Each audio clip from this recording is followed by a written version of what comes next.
आप चाहते हो ना हम वापस चली जाएं?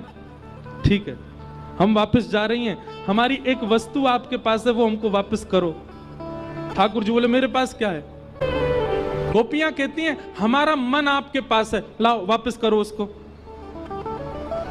हमारा मन क्यों चुराया आपने, उसको वापस करो।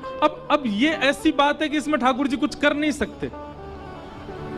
गोपियां कहती हैं कुछ भी खाएं, कुछ भी पिएं, कहीं भी जाएं, सब जगह मन कहां है तुम्हारा, मन कहां है तुम्हारा। पति कहते हैं मन कहां है तुम्हारा, बच्चे कहते हैं मन कहां है। हम कैसे बताएं, मन तो कृष्ण के पास है, वापस करो। ठाकुर जी निशब्द हो गए और निशब्द होकर के बोले अरे अरे अरे शांत है जाओ। अरे मैं तो तुम्हारी परीक्षा ले रहा हूं, तुम तो नाराज है गई।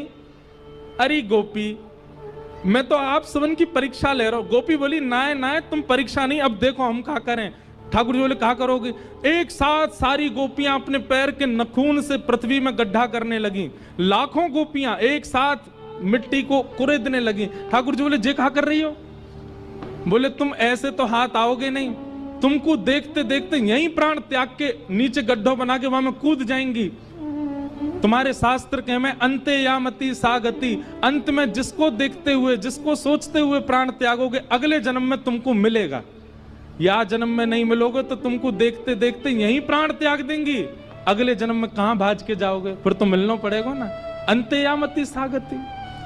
ठाकुर जी बोला अरे नहीं नहीं मैं तुम्हारे पाम पर हूं, ऐसा मत करो। अरे मैं आ गया, लो लो लो मैं आ गया तुम्हारे पास। और ठाकुर जी जामे कोई गोपी के गले में गलवैया डालें, कोई गोपी के पाम पकड़ें, कोई गोपी को जल पिलामें, कोई गोपी को भोजन करामें, सब गोपी इनके पास जा रहे हैं। इसी को कहते हैं रास।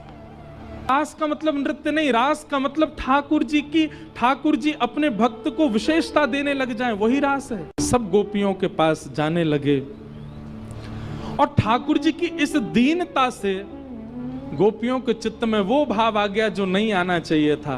क्या? अभिमान। गोपियों को धीरे धीरे ऐसा लगने लगा हम परम सुंदरी हैं, इसलिए हमारी सुंदरता पर कृष्ण मोहित हो रहे हैं। क्यों आया गोपियों को मान? कारण पता है?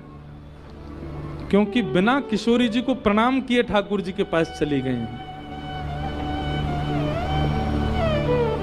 किशोरी जी का रूप कैसा है? किशोरी जी मान रहित करके ठाकुर जी के सन्मुख प्रस्तुत करती हैं। जैसे ही गोपियों को मान हुआ, ठाकुर जी वहां से अंतर ध्यान हो गए। गोपियां ढूंढ रही हैं श्याम सुंदर कहां हैं, कृष्ण कहां हैं, मधुसूदन कहां हैं।